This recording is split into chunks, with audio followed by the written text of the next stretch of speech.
তা আসেন আমরা ইনসুলিন শিখি। হ্যাঁ, প্যানক্রিয়াস বলেন, প্যানক্রিয়াস অগ্নাশয় ইনসুলিন তৈরি করে। কেন তৈরি করে? কারণ ইনসুলিনের কাজ হচ্ছে এই কোষ, এই যে কোষের দরজা চাবি দিয়ে খুলে রক্তের চিনি কোষে ঢুকানোর জন্য পথ তৈরি করে, গ্লুট4 ট্রান্সলোকেশন হয়। বোঝা গেল? তাহলে আপনি ধরেন ভাত খাইছেন, রক্তে চিনি আসছে, ভাত খাইলে রক্তে ধরেন এই যে গ্লুকোজ আসছে, এই গ্লুকোজটাকে কোষের ভিতর ঢুকানোর জন্যে ইনসুলিন দরকার। তো এই জন্য আপনি ভাত খেলে প্যানক্রিয়াস ইনসুলিন বানাবে, চিনি খেলে ইনসুলিন বানাবে, দুধ খেলে ইনসুলিন বানাবে, বুঝছেন? কিন্তু যাদের প্যানক্রিয়াস নষ্ট তাদের ইনসুলিন হয় না বা কম হয়, তো তাদের যে ডায়াবেটিস সেটা হলো টাইপ 1, তাকে ইনসুলিন দিতে হয়।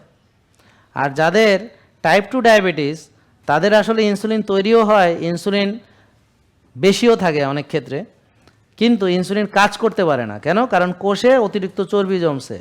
এখন যতই সাবি মারে কোনো লাভ নাই, কোষ কি করছে, দিছে সাবির গোড়া নষ্ট করে, যে অনেক চর্বি জমছে, তুমি আর চিনি ঢুকাবো না, আমার রক্তের চিনি মানে আমার কোষে আর চিনি রাখার জায়গা নাই। কেন রাখার জায়গা নাই? কেন? কোষ দখল আছে। কে দখল করছে বলেন? চর্বি। গুড, সবাই বলেন। কে দখল করছে? হ্যাঁ, তাহলে চর্বি বেশি থাকাতে আর চিনি ঢুকতে পারে না, ইনসুলিন কাজ করতে পারতেছে না, আছে কিন্তু কাজ করতে পারতেছে না। তাহলে রক্তের চিনি আস্তে আস্তে কি হবে? বাড়বে। কারণ আপনি সকালে চিনি খাইছেন, দুপুরে চিনি খাইছেন, বিকেলে চিনি খাইছেন, রাত্রে চিনি খাইছেন, ঘুমানোর আগে চিনি খাইছেন, মানে দুধ খাইছেন, ভাত খাইছেন, রুটি খাইছেন, তো এত চিনি খাইছেন, তো চিনি তো আরও বাড়বে না?